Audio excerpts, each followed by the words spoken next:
Alright, so I'm playing another rapid game here, and against a pretty strong opponent, and we get the Alekhine's defense. So let's see. I usually go for the 4 points attack. It's a very risky opening, but if it works, it really works, so I'm gonna try to make it work.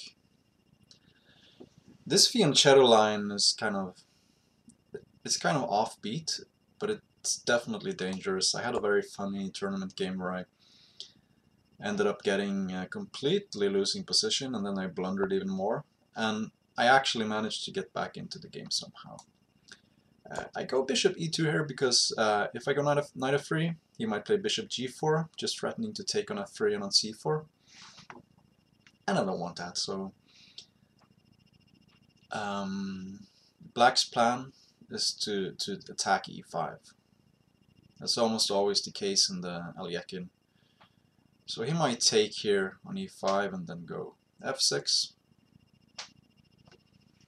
It's a very tricky opening. Like Black is claiming that White will overextend, while White is just saying, okay, you're giving me this big space advantage, I'm gonna take it, and I'm gonna just mate you or win some material. And you pretty much have to take with the f-pawn. And this one, yeah. Did I blunder already? Did I do something stupid? Because if I play d5 now, there's e5 hangs. Okay, so d5 takes on e5, takes on c5. That looks wrong. It looks very wrong. Knight f3 also looks very loose.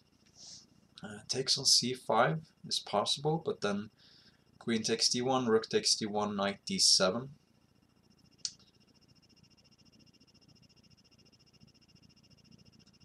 So maybe, yeah, maybe this is the best move. I have to be really careful here, and I just don't have time to think through everything, so kind of have to gamble a little bit. Do I take with the queen or do I take with the bishop? So queen takes, bishop takes, and then something like rook d8.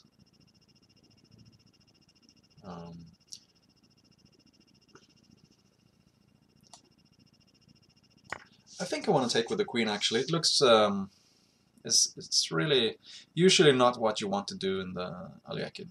White wants to keep the pieces on and use a space advantage to attack. But I see some concrete lines here, like I was thinking just to take on b6 and play knight d5, hitting b6 and e7 somehow. Isn't that kind of interesting? It might actually be a little bit premature what he's doing here. I was thinking he should go knight 8 to d7.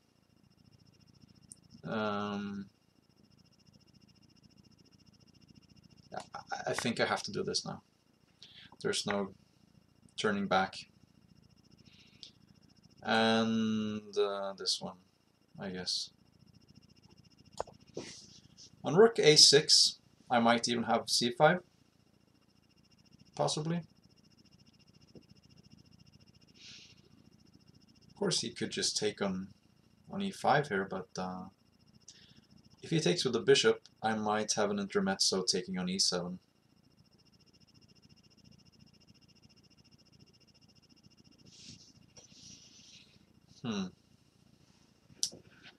I should really stop playing this opening. I mean, it's totally risky.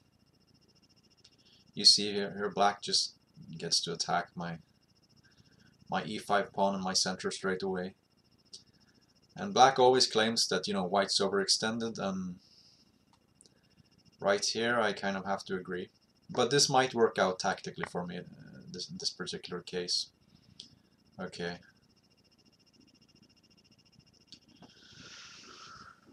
So I have two different pawns I can take. Usually when that's the case, you want to take the strong pawn, not the weak one.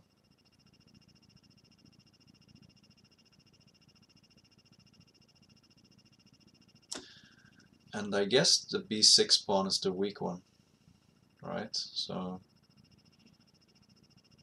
by that logic, I should take on e7. It's also with a check, which is nice. And now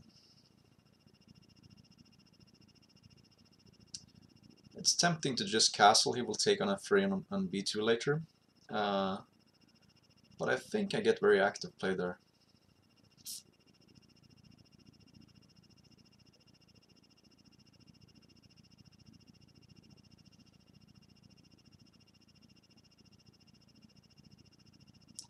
Yep.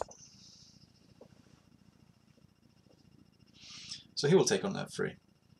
It's really the... Okay, he doesn't.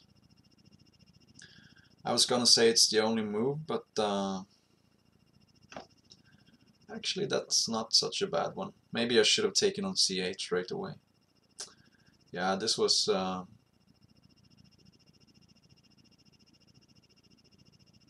not that great.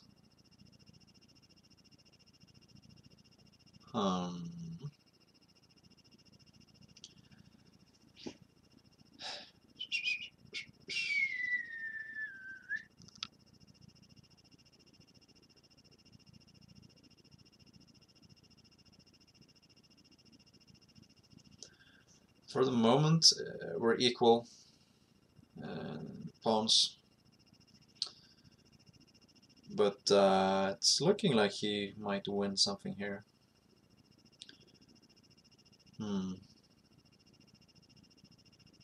Is knight g5 a move? Actually, knight g5 might be a move. Then you can't take with f3 with check. You can take on c4, of course, but you can't take with a knight because then I take on e6. He has to take with a bishop. And then, yeah, then I take on... Okay. Then if he takes with the bishop, I take. Knight takes, and then knight takes f7. He's forced to give up the exchange. It's kind of a lucky move that just came out of nowhere. I think that move might have turned the tables a little bit.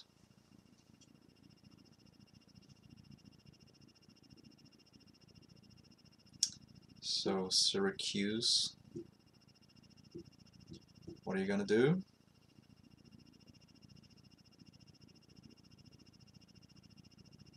He doesn't have that many moves. Like, well, both captures on c4 look bad. Knight takes c4 just drops a piece, I think, and bishop takes c4 drops the exchange. Maybe he can win back a couple of pawns, but an exchange is an exchange.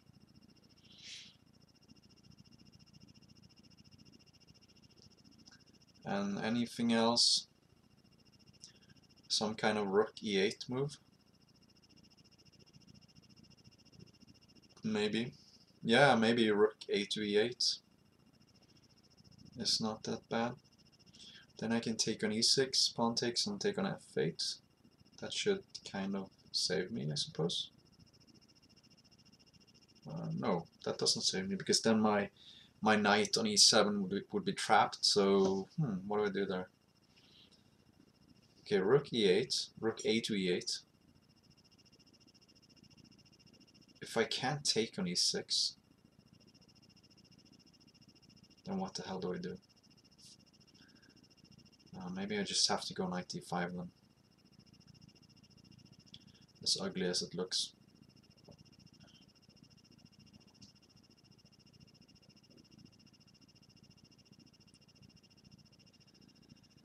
I wouldn't say the opening was very much of a success on my part.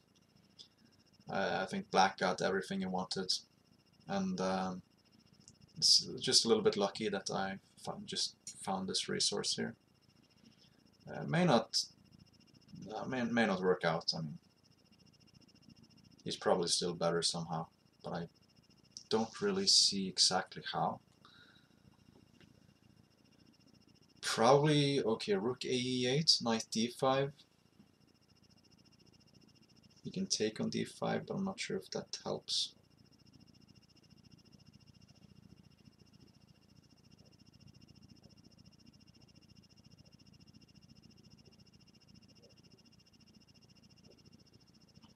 After knight e5, maybe just something like knight d7, hitting b2. This one. That's very surprising.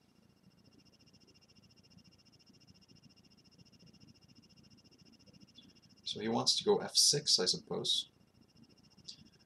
But really? If I go here, which I will do, f6 I just have knight e4. I can get here. So sometimes I have to be careful about taking on b6, because if he moves the knight, there's bishop d4 check and hitting both the knight and my king. So have to be careful of that pin, or that skewer, is it called? But I'm not sure what exactly he achieved by playing bishop d7. It's maybe it's not such a bad move, but it doesn't feel like critical, you know? Okay. So does he really have anything if I just take on b6? Does he have any great like discoveries with the knight? Because if he takes on c4, I can just take back with the knight. He doesn't have any like... He can sacrifice his knight and then get back on b6, but why? I think this is totally playable, unless I missed something. Now I just could play c5, but this one looks good. I might consider playing knight b4, just grabbing or taking away his bishop pair.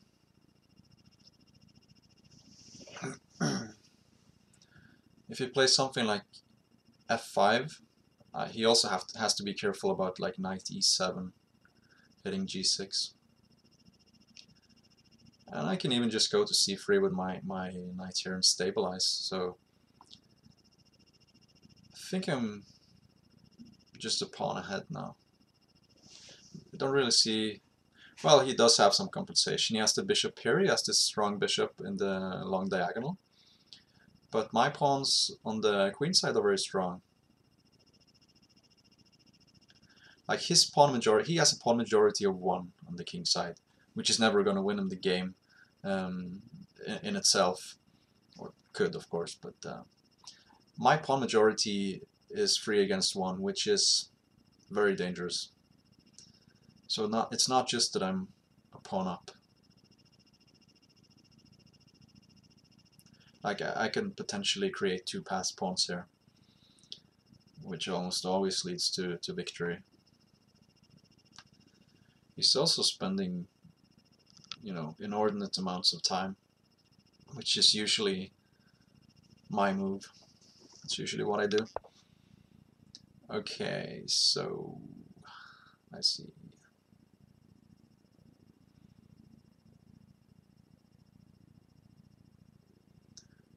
But knight d6 though. Why is that not good? Also, I just discovered there's knight c7.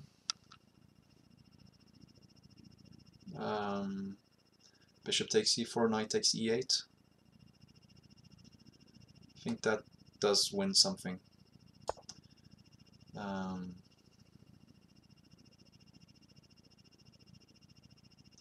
It's all very loose, but I mean, what do you expect when you play the Alekhine, and especially the 4 pawns attack? Yeah, it feels a bit unfair how this game turned out. Like knight g5 suddenly just appeared out of nowhere. Before that, I think I was probably a lot worse. At least a little.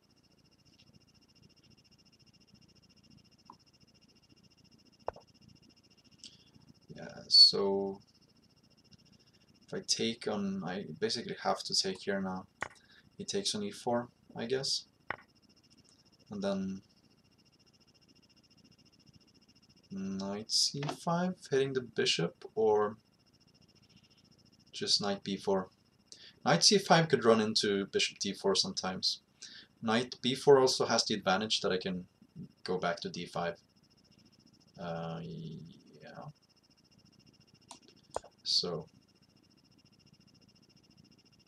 have to be a little bit careful about my bishop here on e2. It's exposed at the moment. But he has two pieces he has to move first. And knight d5 is playable, like takes on e2, takes on c6, but it seems a bit unnecessary maybe. Can do it. Right now b2 is hanging, so... Okay, there's knight takes, bishop takes, bishop f3, takes on b2, rook b1, bishop check on d4.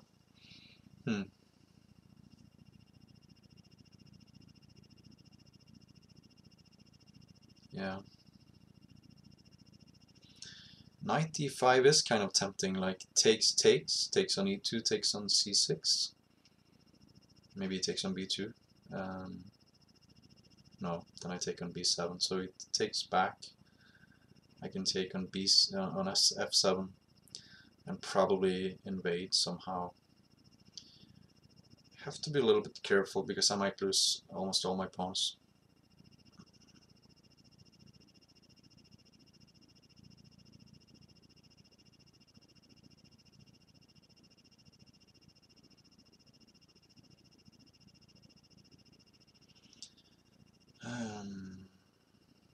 Taking on c6 seems a little bit safer.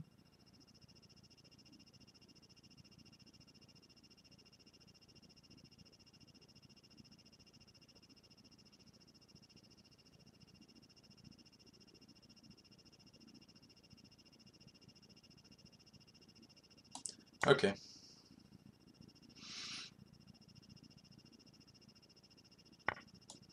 Have to be quick, as always. So it takes on b2, I guess. Then rook b1, maybe here. Yeah, just protecting against this check here. I really want to exchange these bishops.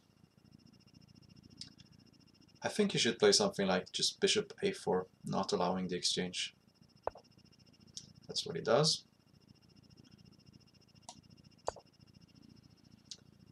And there's not much time for thinking about anything here.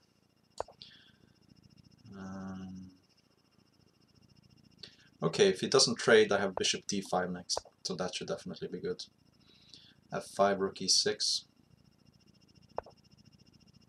And oh, I just blundered bishop d1.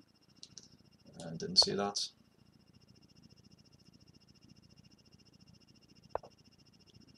He didn't see it either.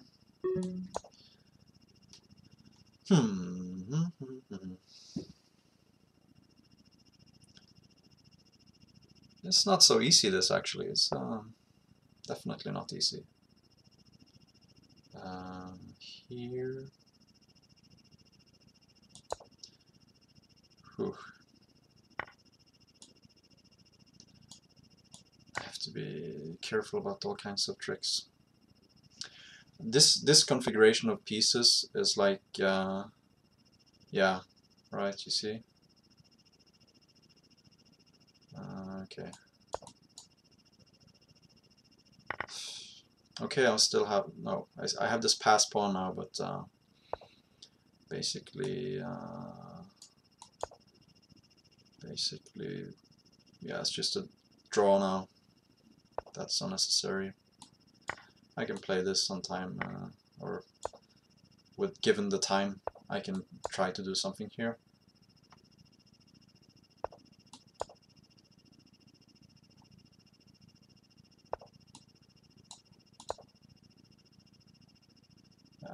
Like try to win his bishop for my a-pawn. It's not looking all that great.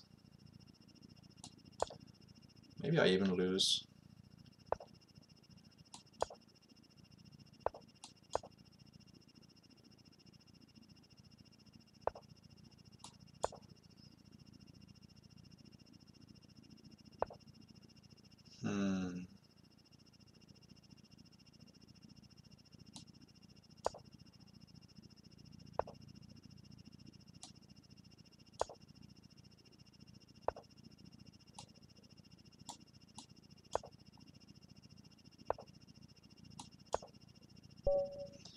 Yeah, there was a trick there. If you played f2, I played a7. That was bad. That was really bad game. I was probably a lot worse than I was winning, and then it was just a draw. Not good. So let's see on the analysis here.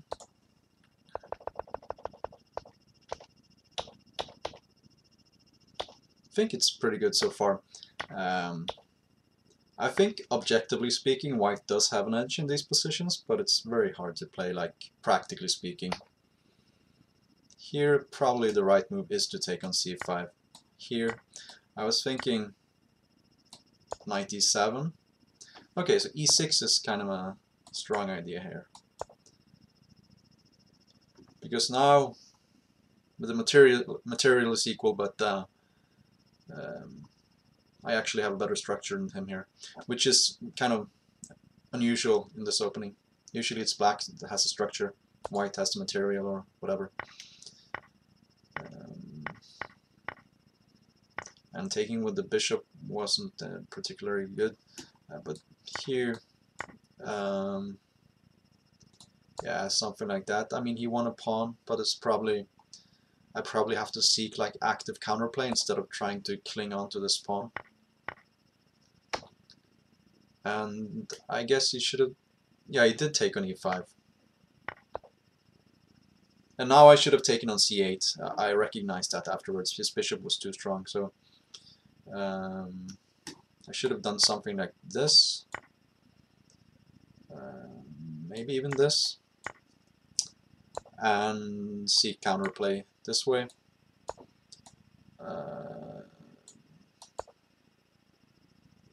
Yeah, so this one is hanging. But I do have some drawing chances, you know. But I was a bit too ambitious. So my move that I thought was like turning the tables, according to the computer, this is just total nonsense. And the reason why is he just plays h6 and yeah, the knight is actually trapped. It is. So then this was just, you know, total nonsense.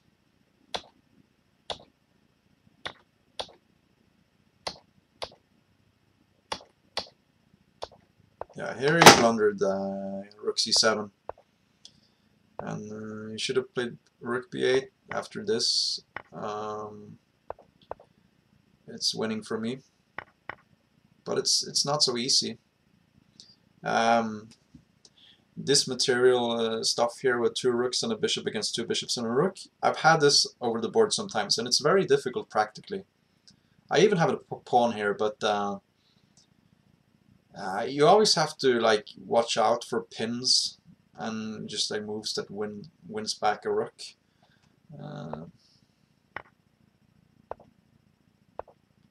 I'm still okay here, but here I blundered bishop d1. He didn't see it, but I blundered immediately after, so here it's just bishop c6. And this ending is obviously totally drawn. I was thinking I might have some practical chances with a few seconds left, just to use my a-pawn. And I think he might have blundered in the end. Yeah, this one of course is just loses to a7. But yeah, this is just a draw. So yeah, what can I say? It wasn't a very good game, but he played too slowly, and you only have 10 minutes and no increments, so that's how it goes. Usually I'm on the receiving end of those kind of deals, so it's nice to actually win one. Okay, so this has been Stranded Knight, and until next time, see you.